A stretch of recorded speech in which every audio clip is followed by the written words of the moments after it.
अपने चैनल में academic success with Nishant. तो पिछले दिनों हमने देखा था कि हड़प्पा सभ्यता जो है भारत के अलग अलग प्रांतीय क्षेत्रों में, विशेषकर भारत के पश्चिम उत्तर क्षेत्रों में जैसे कि राजस्थान, जम्मू कश्मीर, पंजाब और हरियाणा और उत्तर प्रदेश, तो इन सारे जगहों पे हड़प्पा कालीन सभ्यता के चिन्ह मिले। साथ ही साथ महाराष्ट्र के भी कुछ क्षेत्रों में प्राप्ति हुई इसकी। तो आप देख सकते हैं कि कुछ ही ऐसे क्षेत्र थे जो प्रारंभिक अवस्था में हड़प्पा और मोहनजोदड़ो काल की सभ्यता को, जिसको आप कह सकते हैं कि एक प्रतीक बिंदु के रूप में देख सकते हैं, या फिर ये कह सकते हैं कि हड़प्पा और मोहनजोदड़ो सभ्यता जिसकी नींव रखी गई बलूचिस्तान के मेहरगढ़ में, वो धीरे धीरे बढ़ती हुई बलूचिस्तान से बढ़ती हुई अफ़गानिस्तान, पाकिस्तान और फिर जो है भारत के क्षेत्रों में प्रवेश हुई। तो भारत के क्षेत्र में राजस्थान में विशेषकर इसका घग्गर नदी के तट पे जो है, सरस्वती नदी और घग्गर नदी के तट पे जो है इसका विकास हुआ। और जो है ये धीरे धीरे बढ़ते हुए ऊपर की ओर गया। इसका कुछ ब्रांच जो कि जम्मू कश्मीर के मांडा और बुर्जहोम, जो कि हम लोग जो जानते हैं कि पहले बुर्जहोम के रूप में था, लेकिन बाद में उसी जगह के आसपास मांडा जम्मू कश्मीर में जो स्थित है, वहाँ पे जम्मू कश्मीर का जो है ज़िला, वहाँ से हड़प्पा और मोहनजोदड़ो सभ्यता के प्रारंभिक चिन्ह कह सकते हैं कि मिलना प्रारंभ हुआ। और वहीं हरियाणा के हिसार नामक जगह से जो है ये इसके प्रतीक चिन्ह मिले। पंजाब के संघोल से भी मिला। तो हम लोग उत्तर प्रदेश में भी कुछ क्षेत्र देख चुके हैं, आलमगीरपुर और अन्य जो है नदी, जो आलमगीरपुर जो हिंडन नदी के तट पे बसी हुई है। वहीं थोड़ा सा और आगे बढ़ते हैं तो आप देख सकते हैं कि जो है राजस्थान के जो क्षेत्र हैं वो ताम्र धातुओं के लिए जाने जाते थे। तो आप कह सकते हैं कि हड़प्पा सभ्यता के लोग जो ज़्यादातर, हालांकि कालीबंगा संस्कृति ही सबसे ज़्यादा प्रसिद्ध हुई राजस्थान में, लेकिन उसके आसपास भी अन्य छोटी छोटी संस्कृति जुड़ी हुई थी, जैसे कि गणेश्वर संस्कृति, जो कि पहले ताम्रपाषाण कालीन संस्कृति के नाम से जानी जाती थी। तो वहाँ पे भी वैसे जगह पे राजस्थान के वो जगह जहाँ जो पहले से ही विकसित थी, परंतु आप कह सकते हैं कि ताम्रपाषाण कालीन संस्कृति जो है वो हड़प्पा और मोहनजोदड़ो सभ्यता की संस्कृति से जुड़ी हुई थी।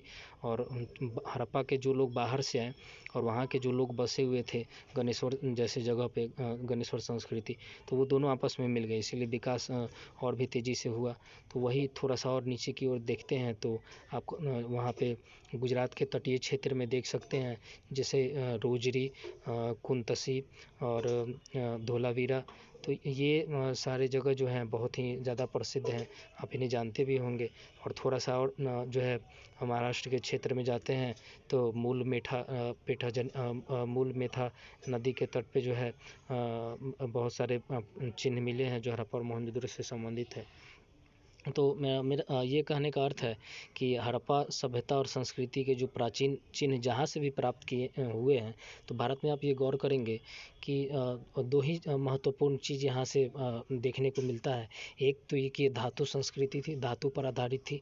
जो औजार बनाए जाते थे या जो आभूषण बनाए जाते थे, बर्तन बनाए जाते थे, उनमें अलग अलग धातुओं का का प्रयोग होता था। और वो धातु भारत कहाँ से मंगाता था, ये बहुत ही महत्वपूर्ण है। और भारत का व्यापार किस किस जगह से होता था, इसकी चर्चा हम लोगों ने पहले भी की है। और गुजरात के 2 बंदरगाहों की चर्चा की थी, तथा उधर ओमान के साथ और मेसोपोटामिया के साथ इसके जो है ईरान और इराक इत्यादि जगह से जो है इसके संबंध दिखाए गए हैं मेसोपोटामिया से। तो उसका हमने पिछले क्लास में चर्चा भी किया है। तो आगे आज हम लोग ये देखते हैं कि हड़प्पा सभ्यता में रहने वाले जो लोग हैं वो उनकी जो है वो किस प्रकार से रहते थे, उनकी क्या स्थिति थी।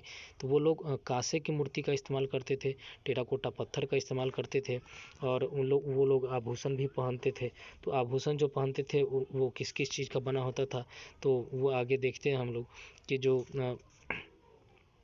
कि देख सकते हैं कि जो स्त्रियाँ थी वह चोटी गूँथती थी, जूड़े बनाती थी।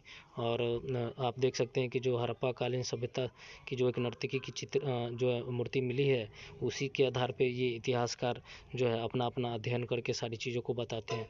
तो इतिहास में सिर्फ एक साक्ष्य से ही बहुत सारी चीज़ों को याद किया जा सकता है। अगर आप एक ही पिक्चर को आप देखें, उस जो नर्तकी की चित्र बनी हुई थी ऊपर में, तो आप देखेंगे ऊपर जो है आपको एनसीईआरटी की किताब में भी वो मिल जाएगा देखने को। तो कहने का अर्थ ये है कि सिर्फ एक पिक्चर ही अपने आप में बहुत कुछ बयान कर देता है, तो सारी चीज़ों को याद करने की आवश्यकता भी नहीं पड़ती है। तो कह सकते हैं कि अगर जूड़े बनाने का था तो उससे संबंधित आभूषण अवश्य होंगे, और जैसे और जो औरतों के द्वारा जो आभूषण पहने जाते थे तो चूड़ियाँ, कमरधनी, हार इत्यादि प्रमुख हैं।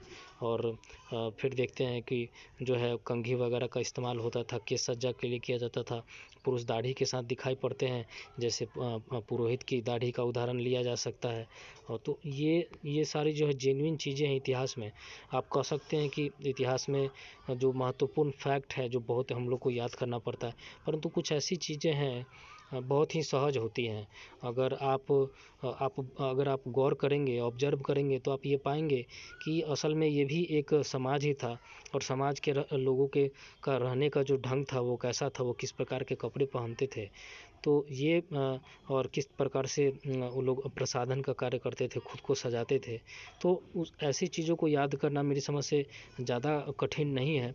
बहुत ही जेन्युइन होती हैं ये चीज़ें, कि आप समझ सकते हैं कि संस्कृति चूँकि अत्यधिक विकसित हो गई, तो लोग ज़ाहिर सी बात है कि अपने सौंदर्य पे, अपने शरीर के लिए जो है अत्यधिक कॉन्शस होंगे, और ऐसी स्थिति में जो है वो चाहेंगे कि उससे रिलेटेड विकास हो। तो जिस समाज में मूर्ति मिला है और इतना बड़ा जो है स्नानाघर मिला, स्नानागार, तो आप कह सकते हैं कि जो है यहाँ की संस्कृति कितनी विकसित थी। और इन चीज़ों को याद करने के लिए अगर किसी जो है आर्कियोलॉजिकल साइट को विजिट किया जाए, या फिर किसी जो है एक ऐसे जगह पे जहाँ पे इन सारी चीज़ों को रखा जाता है, संग्रहालय, तो संग्रहालय अगर आसपास के क्षेत्रों में आपके है तो वहाँ पे विजिट करके आप इन सारी चीज़ों को देख सकते हैं। जैसे पटना का संग्रहालय जो कि गांधी मैदान के आसपास ही है, और विक्टोरिया मेमोरियल हॉल जो कि कलकत्ता में है।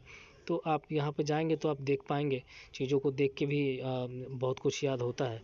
तो देख सकते हैं कि जो है खिलौने, और खिलौने में गेंद, चक्के, गाड़ियाँ, पहिया, जीव जंतु, सीटी, झुनझुने इत्यादि प्राप्त हुए।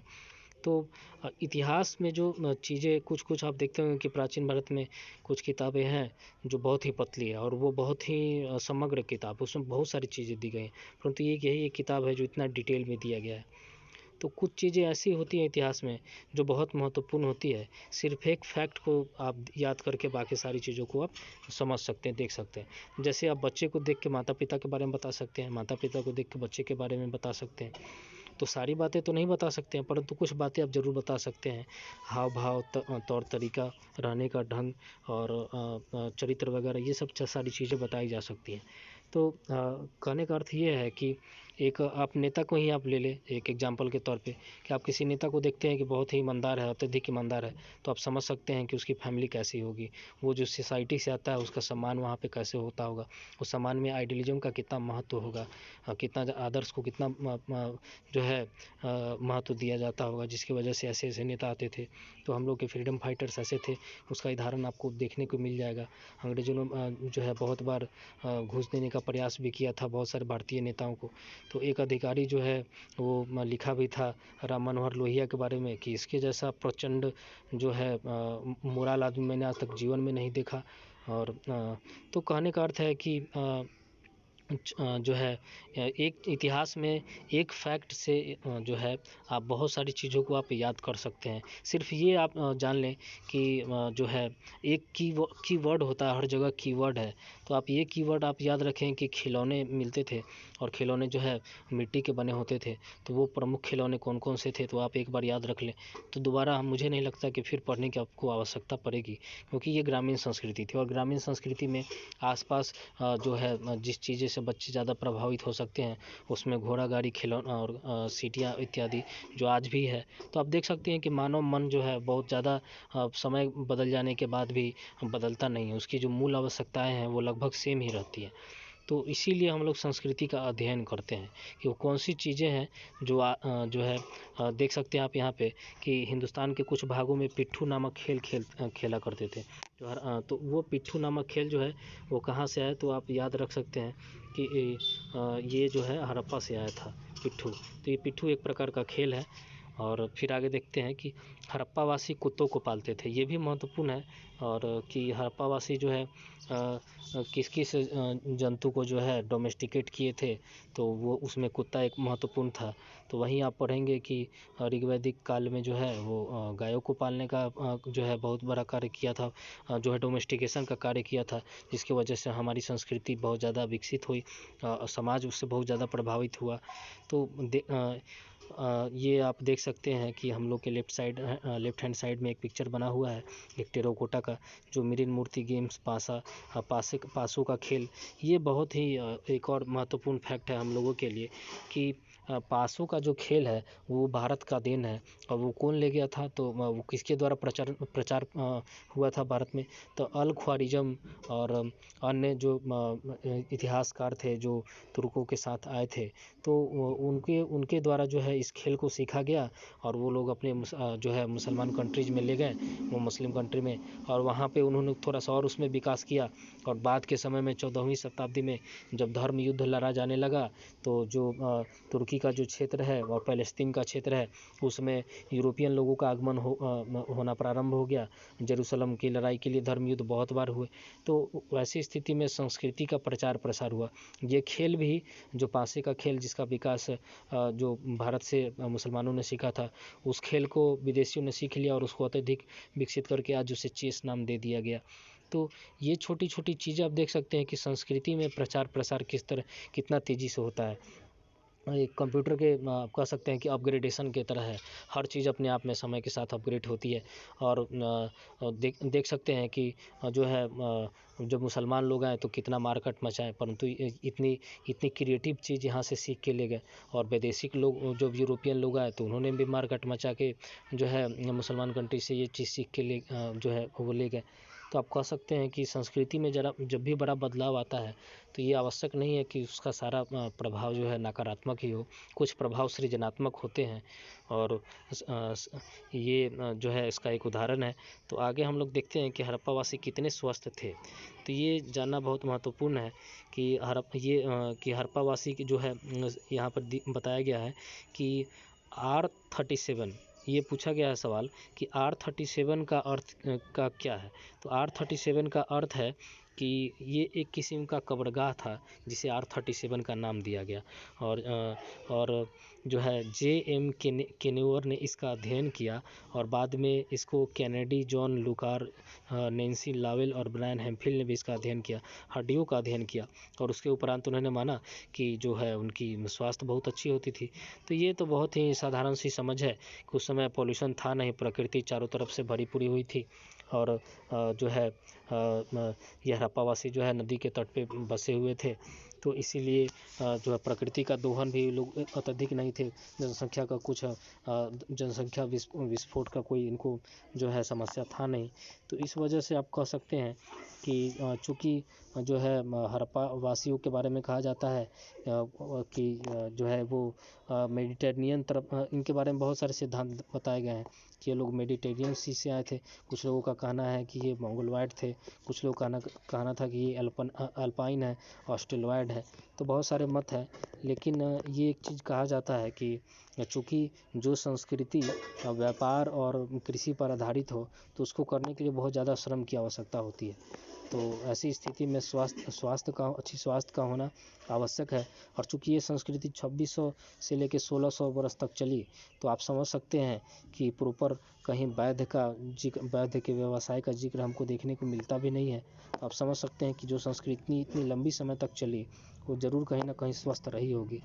तो ये सारे जो निष्कर्ष जो निकालने का तरीका है, ये हम लोग के PCS के मेंस में काम आता है। या फिर जब हम लोग इंटरव्यू देते हैं असिस्टेंट प्रोफेसर का, तो वहाँ पे पूछा जा सकता है और पूछा ही जाता है। तो ये एक फैक्ट से, एक चीज़ से आप किस प्रकार से निष्कर्ष निकाल सकते हैं, चीज़ों को आसपास बुन सकते हैं या फिर आप व्याख्या कर सकते हैं, ये इतिहास में होना बहुत ही आवश्यक है। और ये चीज़ों को डिटेल में पढ़ने से ही आ सकता है। और डिटेल में चीज़ों को पढ़ के सारी डिटेल को याद नहीं रखा जा सकता है, उसकी हर बार व्याख्या बदल जाएगी। पर जो फैक्ट आपको याद है, उस फैक्ट के इर्द गिर्द आप अपनी व्याख्या कर सकते हैं, जो बहुत ही जो है यही सबसे जो है मूल चीज़ है। और फिर आगे देखते हैं नीचे की तरफ की हड़प्पा के कब्रगाह से जो है एक स्त्री का शव बच्चे के साथ मिला है, जो प्रसव के दौरान मृत्यु का परिणाम रहा, जो है परिणाम की वजह से हुआ होगा। तो जो है नौसारो नामक एक जगह से भी एक मूर्ति प्राप्त हुई है, जिसे एक पुरुष जो है स्त्री के माथे वाले आभूषण पहनकर बच्चे को गोद लिए हुए है। तो ये भी महत्वपूर्ण है ये फैक्ट कि कौन सा वो जगह है तो जहाँ से पुरुष जो है कि स्त्री के माथे वाले आभूषण पहनकर बच्चे को गोद लिए हुए है। तो एनटीए ये सवाल पूछ सकती है। तो ये है नौसारो। नौसारो, नौ मतलब नौ श्रृंगार किए हुए। तो 16 श्रृंगार हालांकि होते हैं, लेकिन 9 रस होते हैं, तो आप 9 रस से आप याद रख सकते हैं नौसारो। और फिर देखते हैं नीचे कि AR कैनेडी ने 1997 में हड़प्पा के विभिन्न स्थल से जो है कंकालों का अध्ययन किया। तो ये छोटा सा सवाल इससे यही बन सकता है सिर्फ कि किस विद्वान ने हड़प्पा सभ्यता से संबंधित बहुत सारे कंकालों का अध्ययन किया। तो वो थे AR कैनेडी। AR Kennedy. और फिर देखते हैं नीचे में कि हड़प्पा काल में भी जो है हड़प्पाकालीन संस्कृति का जो है प्रमाण कहाँ से मिला है, तो वो मिला है पंजाब से। और फिर नीचे की ओर देखते हैं कि मेसोपोटामिया अथवा जो है मिस्र की तरह सामाजिक विभाजन हड़प्पा संस्कृति में नहीं रहा होगा। ये बहुत ही महत्वपूर्ण चीज़ है, इसको हम लोग थोड़ा सा समझ लेते हैं कि चूँकि हड़प्पा और मोहनजोदड़ो सभ्यता में ये कहीं भी प्रमाण नहीं मिला है कि ये लोग जो है योद्धा लोग को प्रमोट करते थे या फिर लड़ाई झगड़े को प्रोत्साहित करते थे। ये बहुत ही शांत संस्कृति थी। तो आप समझ सकते हैं कि जो संस्कृति शांत थी, सिर्फ आप यही चीज़ आप याद रखें कि ये संस्कृति शांत थी। अब देखिए कि ये शांत शब्द से कितनी सारी चीज़ों की व्याख्या की जा सकती है। सबसे पहला कि सामाजिक विभाजन होगा, वर्ग का विभाजन होगा।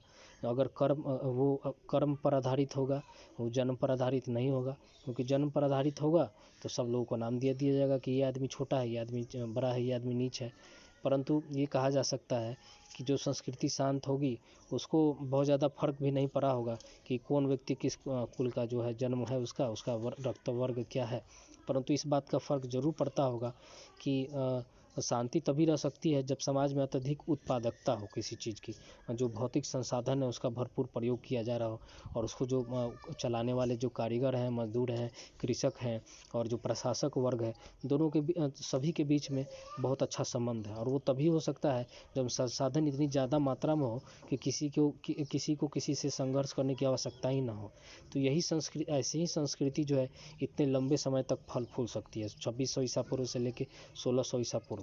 तो आप समझ सकते हैं कि 1000 साल का जो यात्रा क्रम है, उसमें चूँकि हड़प्पा सभ्यता के प्रारंभ हुआ, फिर उसको मैच्योरिटी आई और फिर उसका अंत हुआ। तो इतिहासकार ऑसवाल्ड जो हम लोग पढ़ेंगे इस धर्म की किताब, तो उसमें उन्होंने कहा था कि हर जो है इब्न जो है एक और इतिहासकार हुए 14वीं शताब्दी में मुस्लिम इतिहासकार, उन्होंने कहा था कि मुझे अभी फ़िलहाल याद नहीं आ रहा है, इब्न करके उनका नाम था। तो उन्होंने बताया था कि हड़प्पा सभ्यता कोई भी संस्कृति क्यों ना, वो 3 फेज से होकर गुजरती है। और वो कौन कौन सी प्रक्रिया है? सबसे पहला शैशव अवस्था, उसका जन्म होगा, बच्चा शिशु के रूप में होगा, फिर मैच्योर होगा और फिर बूढ़ा होगा और उसका अंत हो जाएगा। तो ये 3 फेज है। तो हर संस्कृति इसी से डेवलप करती है। हड़प्पा संस्कृति भी इन तीनों फेज से गुजरी थी, परंतु यहाँ पे इतने 3 फेज के दौरान भी कहीं पे भी बहुत ज़्यादा जो है हमला और मारकाट का जो है कहीं प्रमाण ज़्यादा मिला नहीं है, कुछ एक जगह छोड़ के, और वो भी अंत समय में मिला। तो वो भी बाहरी आक्रमणकारियों के द्वारा। तो आप समझ सकते हैं कि आपसी समझ कितनी अत्यधिक मजबूत होगी। तो जो समाज में इतनी ज़्यादा आपसी समझ हो, जहाँ सम्मान पर आधारित हो, व्यवसाय और उत्पादकता पर आधारित हो, जहाँ पे जो है सामाजिक क्रियाकलाप किया जाता हो, तो आप समझ सकते हैं कि ऐसे जगह पे जो है कोई कठोरता से प्रशासन करने की आवश्यकता भी नहीं पड़ती होगी।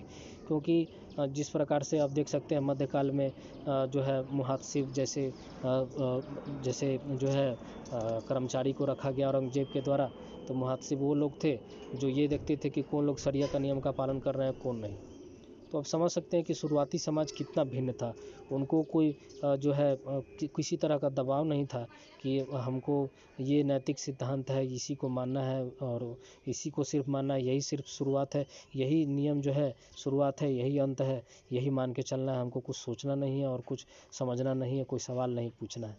तो ये सोसाइटी जो है हड़प्पाकालीन सभ्यता, चूँकि इसका हमको प्रमाण ज़्यादातर मिलता नहीं है। ये जो बुर्स्टोफ्रोदन लिपि इसका था, वो लिखा जो पत्थरों पे लिखा गया है, बाईं से दाईं ओर लिखा जाता था, तो इसको पढ़ा नहीं गया। इसीलिए समाज की प्रवृत्ति के बारे में बहुत कुछ नहीं कहा जा सकता, परंतु ये कहा जा सकता है कि जिस समाज में शांति हो उस समाज का कितना ज़्यादा डेवलपमेंट होगा। आप ह्यूमन डेवलपमेंट इंडेक्स में नॉर्वे को देखिए, स्वीडन को देखिए, ये लोग हमेशा जो है 1 नंबर का रैंक रहता है इन लोगों का। स्विट्ज़रलैंड को देखिए, वर्ल्ड कॉम्पिटिटिवनेस इंडेक्स में इन लोग का प्रथम स्थान है। इतनी शांति है, फिर भी प्रतिद्वंदिता है, और फिर भी जो है ओवरऑल ह्यूमन डेवलपमेंट है, चाहे वो जो है जॉब अपॉर्चुनिटी हो, हेल्थ हो, या फिर फीमेल एम्पावरमेंट हो। तो आप कह सकते हैं कि जो प्राचीन हम लोग की सभ्यता थी, समाज था हड़प्पाकालीन सभ्यता, जो शांतिमय था, उससे बहुत कुछ सीखने के लिए अभी के समय में मिल सकता है कि जो संसाधन था इसका कितना समुचित प्रयोग होता था, और जनसंख्या का दबाव ना हो तो कोई संस्कृति कितनी अत्यधिक अच्छी हो सकती है। तो मेरा ये इन सारी बातों को बताने का अर्थ यही था। सिर्फ एक बात ऐसी इतनी सारी बात बताएगी कि हड़प्पा सभ्यता में विभाजन नहीं था, और विभाजन था तो किस बात का, तो कर्म पर आधारित। और कर्म कितने प्रकार के हो सकते हैं। एक समाज जो डेवलप हुआ है प्राचीन ये आधे ऐतिहासिक काल में, हड़प्पा और मोहनजोदड़ो सभ्यता को हम लोग आधे ऐतिहासिक काल कहते हैं। आधे ऐतिहासिक आप ऐसे याद रख सकते हैं, आधा ऐतिहासिक। आधा ऐतिहासिक इसलिए क्योंकि जो लोग लिखे थे जिस चीज़ को, उसको पढ़ा नहीं गया अभी तक।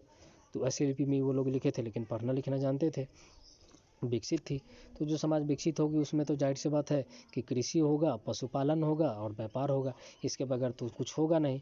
और जहाँ कृषि व्यापार हो और जो है बड़े बड़े जो है नगर बने हुए थे, तो नगर को बनाने के लिए मजदूर चाहिए, तो वो मजदूर कारीगर, तो ये सारे जो थे तो उनको ज़रूर कोई ना कोई पेमेंट दिया जाता होगा। तो पेमेंट देने के लिए ज़रूर कोई अधिकारी होगा जो तय करता होगा कि किसको। वस्तु विनिमय चलता था, वस्तु के बदले वस्तु लिया जाता था, सिक्का चलता नहीं था। हालांकि मोहर था उस समय, परंतु मोहर का क्या इस्तेमाल था, सिक्के के रूप में इस्तेमाल उसका अत्यधिक नहीं होता था, विशिष्ट सिर्फ व्यापारियों के द्वारा ही होता था, परंतु ज़्यादातर समाज वस्तु विनिमय से चलता था। तो आप कह सकते हैं कि बटखरा था 1:2:4:8:16 के रेशियो में।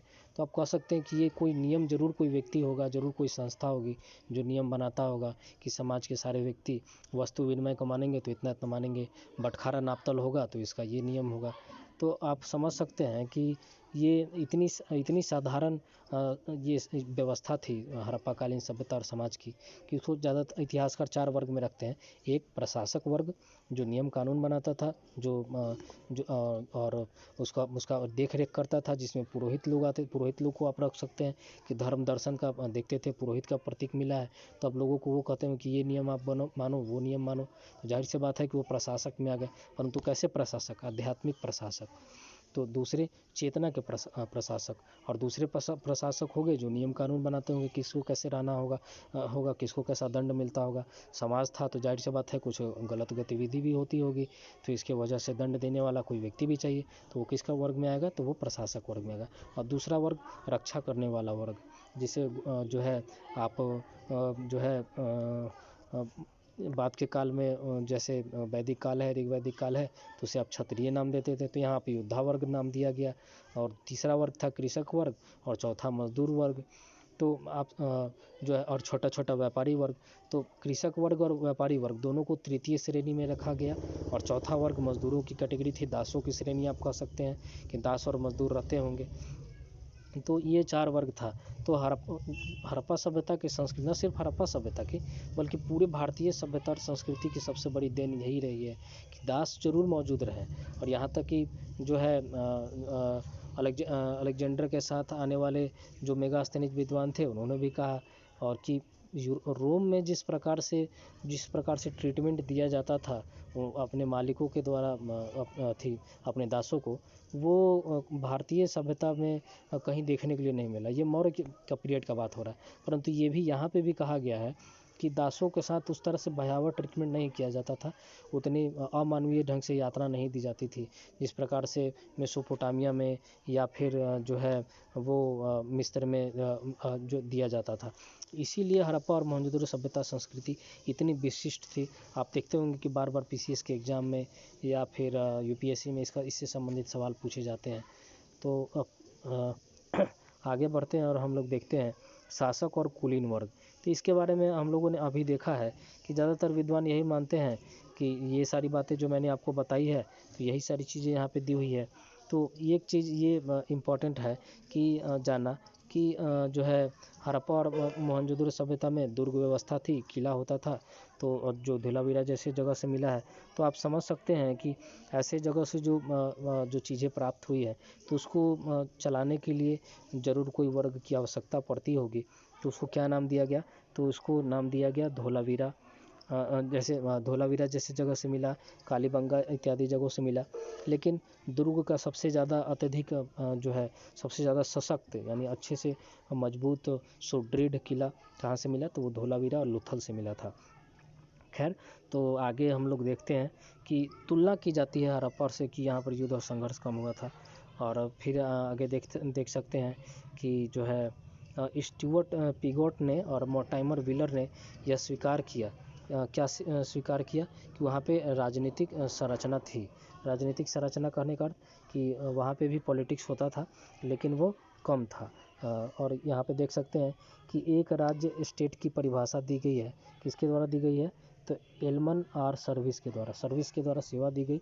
और उन्होंने आप ऐसे याद रखें कि सेवा दी गई और राज्य संबंधी परिभाषा भी दी गई इनके द्वारा। तो उन्होंने क्या बताया कि राज्य सिविल लॉ तथा औपचारिक सरकार का अस्तित्व बतलाती है कि वहाँ पे दंड इत्यादि का प्रयोग होता था। तो दंड इत्यादि का प्रयोग हो, नियम कानून हो, तो इसकी चर्चा हम लोगों ने की है। तो उसके ये सिद्धांत किसके द्वारा दिया गया? तो सर्विस के द्वारा दिया गया, एलमैन आर सर्विस के द्वारा। और रोनाल्ड कोहेन ने क्या कहा कि राजनीतिक व्यवस्था अवश्य रही होगी क्योंकि केंद्रीकृत नौकरशाही की आवश्यकता पड़ी होगी जिससे जो है नियंत्रण स्थापित किया जा सके। तो उस समय जो है हड़प्पा और मोहनजोदड़ो काल में कोई राजा नहीं था, इसका प्रमाण नहीं मिला है, परंतु जरूर कुछ ग्रुप के लोग रहे होंगे जो राजा की तरह कार्य करते होंगे, परंतु ग्रुप में रहे होंगे। एक व्यक्ति के हाथ में शक्ति नहीं रही होगी और उन लोगों को अपनी बातों को मनवाने के लिए जरूर कोई नौकरशाह की आवश्यकता पड़ी होगी। तो इसीलिए केंद्रीकृत व्यवस्था होने के बावजूद भी शक्ति का जो है आप स्थानांतरण थोड़ा सा देख सकते हैं यहाँ पे। और इससे संबंधित सिद्धांत जो है कोहेन ने दिया और फ्राइड। तो आप समझ सकते हैं कितना स्वाभाविक है कि इस तरह की व्यवस्था पहले भी थी। शक्ति होती थी और शक्ति का बंटवारा होता था और उसको चलाने वाले ग्रुप में लोग थे, राजा नहीं था। और इसका सिद्धांत किसने दिया? तो कोहेन ने दिया। तो ये बहुत ही सिंपल है। और फ्राइड ने क्या कहा? तो फ्राइड ने कहा कि समाज के सदस्यों द्वारा उत्पादन की आवश्यकता को नियंत्रित करने के लिए तुलनात्मक क्षमता पर सामाजिक श्रेणीकरण पर बल दिया। तो फ्राइड ने कहा कि उत्पादन होता होगा और उत्पादन के आधार पर कौन लोग कितना कमाता है, कौन लोग क्या योगदान देता है समाज में, इस पर आधारित जो है वर्गीकरण होगा समाज का। तो इसकी चर्चा हम लोगों ने पहले भी की है कि समाज होगा, शांतिमय समाज था, परंतु सम्मान जो है आपस में सम्मान किस आधार पर था? तो कर्म के आधार पर था कि कौन कितना कार्य करता है, किस तरह का कार्य करता है, और इसी पर आधारित था। तो इसीलिए शांतिमय संस्कृति थी। फिर आगे देखते हैं कि क्लेमन और पीटर स्कॉलनिक ने 1978 में सिद्धांत दिया जो है, और उन्होंने क्या कहा कि केंद्रीकृत सामाजिक राजनीतिक संगठन था। तो इन्होंने जो है कहा कि जो है नायकवाद या नायकतंत्र कहा जा सकता है। तो उन्होंने कहा कि जो है नायकवाद और नायकतंत्र से ये समझ सकते हैं कि एक व्यक्ति की सत्ता। तो उसका सिद्धांत ये इन लोगों के द्वारा दिया गया, परंतु इसको ये बताने का प्रयास किया जा रहा है इतने सिद्धांतों के द्वारा कि जो हड़प्पा और मोहनजोदड़ो सभ्यता संस्कृति थी उसमें इन सारी बातों का कहीं ना कहीं आपको देखने के लिए मिल जाएगा कि ये सारी चीज़ें हड़प्पा मोहनजोदड़ो सभ्यता पर लागू होती थी, परंतु कम कम, उतनी प्रखर नहीं थी, उतनी अत्यधिक सुगठित और संगठित नहीं थी जो कि बाद के समय में हो गई। तो यही सारी इतनी ही इम्पोर्टेंट है हम लोग को पढ़ने के लिए, और कुछ भी नहीं है इसमें। और पिगोट ने हड़प्पा राज्य को एक अत्यधिक केंद्रीकृत साम्राज्य माना। तो ये बहुत ही इम्पोर्टेंट लाइन है कि स्टुअर्ट पिगोट जो है उन्होंने कहा था कि ये केंद्रीकृत साम्राज्य था, और हड़प्पा राज्य जो है केंद्रीकृत था, यानी कि मतलब एक जरूर कोई एक व्यक्ति, इनके अनुसार कि एक व्यक्ति रहा होगा तो एक वो जो शासन, और वो ही शासन करता था, उसी के हाथ में सारी शक्ति थी। परंतु ऐसा कहना सही नहीं होगा। ऐसा इसीलिए क्योंकि आप समझ सकते हैं कि जो है हड़प्पा सभ्यता में कहीं भी इतिहासकार को राजा का प्रमाण नहीं मिला, कोई राजमहल में नहीं मिला, इसीलिए ये सिद्धांत हड़प्पा सभ्यता पे जो है लागू नहीं होता है। परंतु फिर भी हम लोग इसको पढ़ते हैं। ऐसा इन्होंने क्यों कहा स्टुअर्ट पिगोट ने, कोई इतिहासकार किस तरह क्यों सिद्धांत को इसी तरह का कोई देता है, ये हम लोग को हिस्टोरियोग्राफी किताब पढ़ने पर पता चल जाएगा, और उसके लिए मैं अलग से बहुत जल्द वीडियो बनाऊंगा। ई श्रीधरन की किताब बहुत ही अभी सबसे ज़्यादा प्रसिद्ध है, और एक और किताब है तो वो मैं आप लोग के साथ शेयर करूँगा। फिर जो है आगे देखते हैं कि वॉल्टर और ए फेयर सर्विस ने भी यह तर्क दिया कि हड़प्पा एक विशाल साम्राज्य था और न कि एक राज्य। वॉल्टर फेयर सर्विस ने क्या कहा कि एक हड़प्पा एक विशाल साम्राज्य था, न कि राज्य। तो राज्य और साम्राज्य में क्या अंतर है?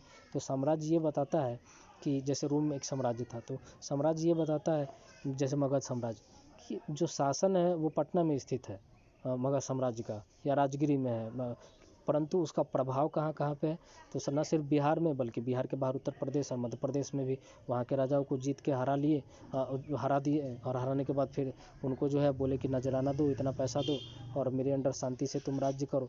तो वो दूसरा राज्य पूरी तरह से स्वतंत्र नहीं है, स्वतंत्र आधा स्वतंत्र है, आधा परतंत्र है, क्योंकि उसकी आर्थिक शक्ति जो है वो चली जाएगी नजराने कर के रूप में जो है मगध राजा के पास। तो इसीलिए साम्राज्य वो बताता है, ये चीज़ सिंपल सा यही है कि साम्राज्य एक ऐसी व्यवस्था है जिसमें एक से ज़्यादा जो है शासक रहते हों, और सारे के सारे शासक जो है एक शासक जो सब सर्व प्रमुख शासक है उसी के अधीनता स्वीकार करते हैं, उसके नियम मानते हो, और उसको आर्थिक रूप से उसकी अधीनस्थता स्वीकार करते हो, अपने कर उसको जो है वो प्रदान करते हो। तो यही साम्राज्य का उदाहरण है। और फिर आगे हम लोग देखते हैं कि धार्मिक आस्था और परंपरा भी है, जिसको निर्धारित करने के लिए लोगों की आवश्यकता पड़ी होगी। तो इसका अध्ययन हम लोगों ने पहले भी कर लिया है। और रत्नागार ने 1991 में हड़प्पा साम्राज्य की समझने के लिए पुरातात्विक परिमाणों का अध्ययन किया। तो रत्नागार ने भी अध्ययन किया था, इतना ही इम्पोर्टेंट हम लोग के लिए। और शेफर ने भी हड़प्पा सभ्यता में समरूपता के तथ्य को इशारा करते हुए कहा कि आंतरिक व्यापार तंत्र की उन्नति व्यवस्था उत्तरदायी रही होगी, न कि कोई केंद्रीय। तो शेफर महोदय ने क्या कहा कि एक केंद्रीकृत व्यवस्था नहीं हो सकती है जिसकी वजह से इतना ज़्यादा व्यापार विदेश दूर दूर तक फैलता हो, और भारत में कोई शासन हो, कालीबंगा में रहता हो, और उसका जो है सौरतुग हो या मुंडीगाक और सुक्ता गेंडोर में जाके वो शासन व्यापार संबंधी नियम बनाता हो कि जो ईरान से व्यापार आ रहे हैं, सामान आ रहे हैं, उस पर ऊपर क्या नियंत्रण होगा। तो ये बहुत ही लॉजिकल निष्कर्ष इन्होंने दिया, और कहा कि ज़रूर कोई जो है व्यापारिक तंत्र रहा होगा, व्यापारियों का एक वर्ग रहा होगा, एक जो नियम कानून को मेंटेन करता होगा। भारत में अलग, भारत के बाहर के क्षेत्र जो है वो अलग। तो पहले के तो भारतीय सब कॉन्टिनेंट में सब कुछ आ जाते हैं, अफगानिस्तान, पाकिस्तान, इंडिया। और तो ये सारी चीज़ें जो है आप कह सकते हैं कि कितनी बड़ी दूरी है। उत्तर प्रदेश में हड़प्पा सभ्यता का प्रमाण मिला, और कहाँ सुक्ता गेंडोर जो आखिरी बाउंड्री है, जो बलूचिस्तान अफगानिस्तान के क्षेत्र में पड़ता है, तो वो उसको आखिरी बाउंड्री माना जाता है हड़प्पा और मोहनजोदड़ो सभ्यता का। तो दोनों में कितनी बड़ी दूरी है, तो वहाँ पे एक ही शासन कैसी होगी? एक ही शासन हो नहीं सकती है। तो बाद के समय में आप देख भी सकते हैं इतना दूर दूर तक साम्राज्य अगर किसी का फैला हुआ था, जैसे कि चंद्रगुप्त मौर्य का था, सब उसके बारे में बोला जाता है कि बहुत अत्यधिक विस्तार था समुद्रगुप्त का भी। परंतु चंद्रगुप्त मौर्य था जिसका भारत के बाहर जो है व्यापार थी, साम्राज्य जो है फैला हुआ था, परंतु उसका साम्राज्य बहुत दिन तक चला भी नहीं। तो बहुत और चूँकि हड़प्पा मोहनजोदड़ो सभ्यता जो है 2600 से लेकर 1600 ईसा पूर्व तक चला, 1000 साल तक। तो आप समझ सकते हैं कि केंद्रीकृत अगर व्यवस्था होने का अगर प्रयास किया जाएगा, रखने प्रयास किया जाएगा, तो वह असफल साबित होगा।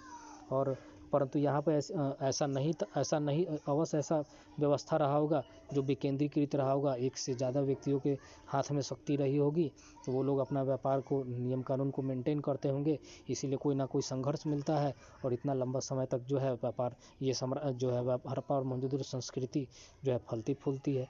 तो ये जो है लॉजिकल निष्कर्ष लास्ट में निकाला जा सकता है, जो अगर रिटन जो है पीसीएस के एग्ज़ाम में अगर ये पूछा जाए, या फिर ये अगर जो है इंटरव्यू में अगर पूछा जाए, तो आप इस तरह से चीज़ों को जो है एक्सप्लेन कर सकते हैं। फिर आप आगे देखते हैं कि प्राचीन मेसोपोटामिया और मिस्र के सम्राटों की तरह शैल पट्टों पर एक प्रतिमा प्रदर्शित किया गया। तो मोहनजोदड़ो से ये एक जो है पुरोहित की एक जो है पुरोहित राजा की संज्ञा इसको दी गई है।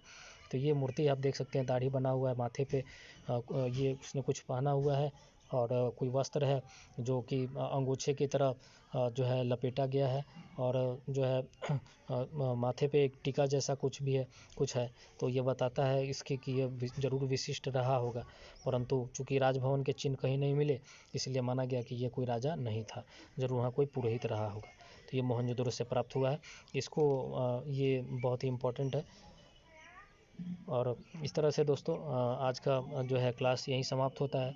तो मैं उम्मीद करता हूँ कि आपको ये वीडियो पसंद आया होगा। अगर आपको पसंद नहीं आया तो प्लीज़ बताएं कि यहाँ पे क्या कमी था मेरे पढ़ाने के तरीके में, ताकि आपको जो है समुचित लाभ हो। और नीट निकालना और जेआरएफ होना अब बहुत ही कंपलसरी हो गया है यूजीसी के रेगुलेशन के अनुसार, जो कि 2-3 दिन पहले ही इसका नोटिस भी आया था। तो हम लोग ये अगर छोटा छोटा प्रयास अगर करें और तो जो चीज़ें हैं उसको बहुत ही लॉजिकली समझने का प्रयास करें धैर्य के साथ, तो मुझे पूरा विश्वास है कि एक टाइम फ्रेम नहीं दिया जा सकता है एक सब्जेक्ट में विद्वता हासिल करने के लिए या फिर मास्टरी हासिल करने के लिए, एग्ज़ाम क्वालिफाई करने के लिए। परंतु ये कहा जा सकता है कि निरंतर रहने पर जो सब्जेक्ट की जो विशिष्टता है, जो महारत है, वो ज़रूर आपको हासिल होगी। तो इन्हीं शब्दों के साथ मैं आज का ये कक्षा समाप्त करता हूँ। तो फिर मिलता हूँ मैं अपने वीडियो में, तब तक के लिए थैंक यू, धन्यवाद।